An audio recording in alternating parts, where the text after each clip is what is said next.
Good afternoon, good people. My name is Mxolisi Ncube. Today I'm going to talk about the ongoing operation which is targeting uh, migrants in South Africa. You will all know about the existence of an operation or a group calling itself Operation Dudula, which has been scoring different areas, including vending stalls in Baragwana and some residential areas. We heard about them at some point visiting Rosettenville, and they've been threatening to go to several other places to ostensibly get rid of illegal migrants. They call them foreigners. We all know that they are only targeting Africans, fellow Africans, black Africans for that matter, because they accuse them of competing with them for the scarce resources, for competing with them for social services, for stealing their jobs and causing crime. Today, I'm going to look at the truth or the real truth behind the myths that we are seeing, especially being raised by right-wing politicians, because some of the sentiments that we are seeing from especially ordinary South Africans being directed or being perpetrated against migrants arise from the misconceptions that are being raised by especially politicians in South Africa. So I'm going to look at the truth behind migration, especially in South Africa. I'm going to look at the contribution that migrants are making in South Africa. I'm going to look at how many migrants are in South Africa. I'm going to look at the number of migrants that are employed in South Africa compared to what we have been told, which is usually lies and an inflation of the figures. So you'll forgive me, viewers, because I'm going to take some bit of a time, because some of these things, they need proper clarification. So I prepared a document based on expert research which speaks to migration in South Africa. The first one is that we have heard some overzealous right-wing politicians especially claim that there are between 10 million and 15 million migrants in South Africa. There is no truth behind all this. By 2020, the number of migrants, according to Statistics South Africa, which is a government body mandated to do a population census in the country of South Africa, they said that there were 3.9 million migrants in South Africa. And these are not only African migrants, they are migrants in total. And so this, it states that 853,000 of these migrants, the net is a net population, which means out of the number of people that came into South Africa at such a period, there are others that returned. And then those that remained in South Africa are 853,000. That is between 2016 and 21 period. These are people who migrated into South Africa between 2016 and 2021. This is a slight reduction in the net immigration of 916,300 people who arrived between 2011 and 2016. So we realize that between that period, between 2016 and 2021, or in the period between 2016 and 2021, there was a reduction from the number of people that had arrived between 2011 and 2016. And of these, 68% originated from elsewhere within the 16-country Southern African Development Community region. South Africa also attracts a sizable number of immigrants from Europe and North America. From these, we've also heard that there are about 10 million Zimbabweans who are living in South Africa, which is a lie, because at that particular time, between 2016 and 2021, there were 690,200 Zimbabweans, which constitute about 24% of the migrants in South Africa. Then, compared to that, there are South Africans that are leaving South Africa migrating to other countries. We have 247,300 who were living in the United Kingdom in 2020. In Australia, there are 199,700 South Africans. In the United States, there are 117,300 South Africans. In New Zealand, there are 73,800 South Africans. In Canada, 48,100 South Africans. Germany, 20,400 South Africans. In Mozambique, there are 20,200 South Africans. In Zimbabwe, there are 19,700 South Africans. In the Netherlands, 17,500 South Africans. And Eswatini, there are about 12,700 South Africans. So this shows that migration is not only concentrated on people coming into South Africa, but there are South Africans who are outside South Africa, including in some of these African countries that are being ridiculed, or whose citizens are being ridiculed in South Africa.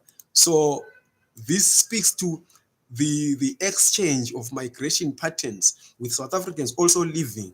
And then there is a study that was published in 2018 it was jointly undertaken by the Organization for Economic Cooperation and Development, OECD, and the International Labour Organization, ILO. It is titled How Immigrants Contribute to South Africa's Economy. It was published in 2018.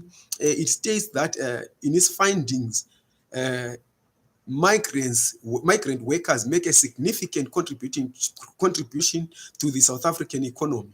The contribution of these migrant workers to the GDP is estimated to be close to 9%.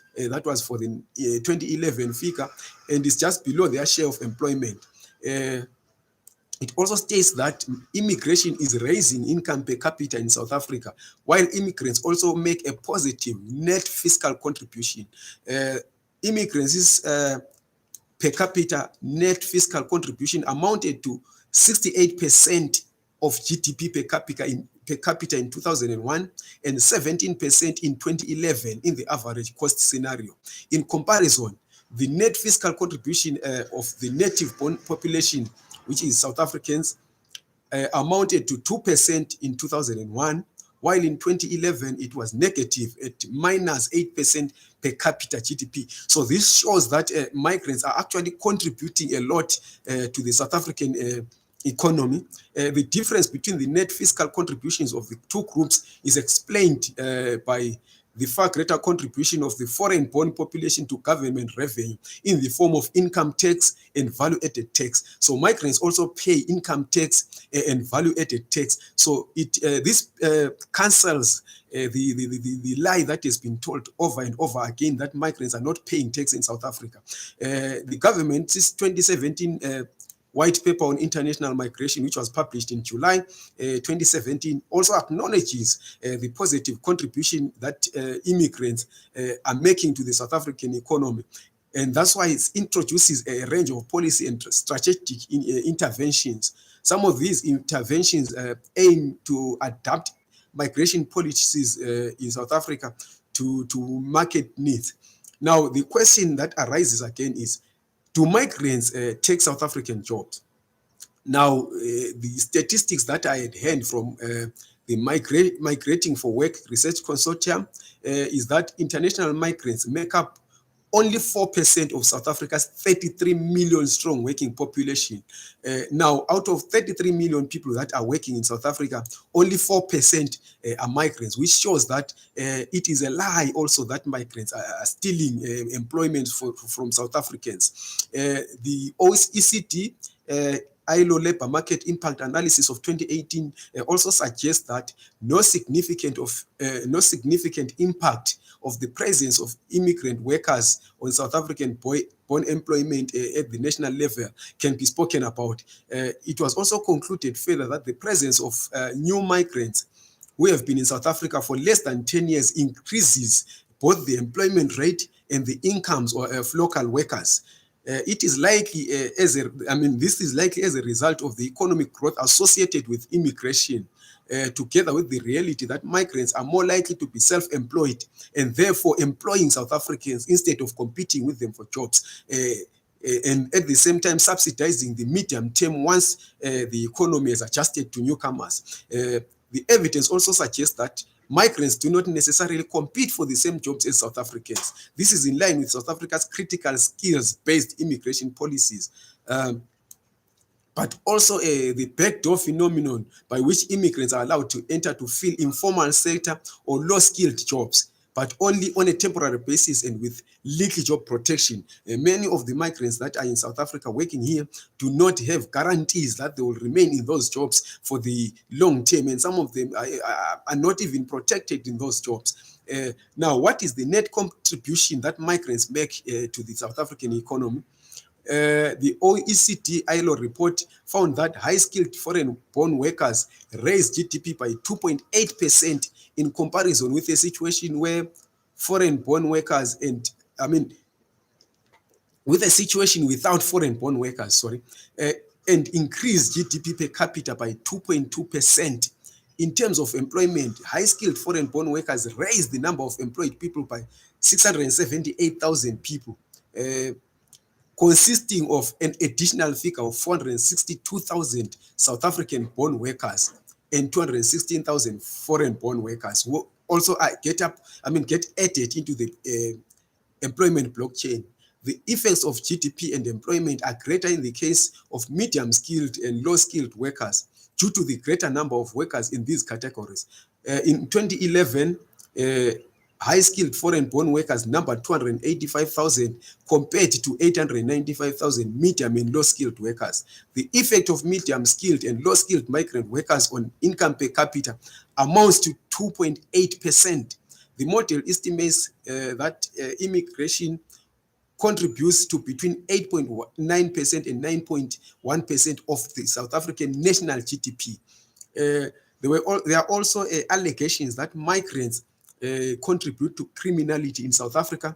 The government records alone state that there are only 6.4% of migrants, or in fact, let me say, migrants contribute only 6.4% of people that are in South African prisons, which means that 93.6% are actually locals. We are not saying that it is okay for migrants to involve themselves in crime, but at the same time, we have to address these misconceptions that migrants are the ones that are escalating the crime rate in South Africa, that migrants are actually stealing jobs, that migrants do not contribute to the South African economy, that migrants are not paying tax in South Africa, because actually they are contributing a lot through tax payments and contributing to VAT, and they are also at the same time employing South Africans and increasing the number of South Africans that get employed, because those who are skilled, educate South Africans, share those skills or impart those skills to some South Africans who end up being employed at the end of the day.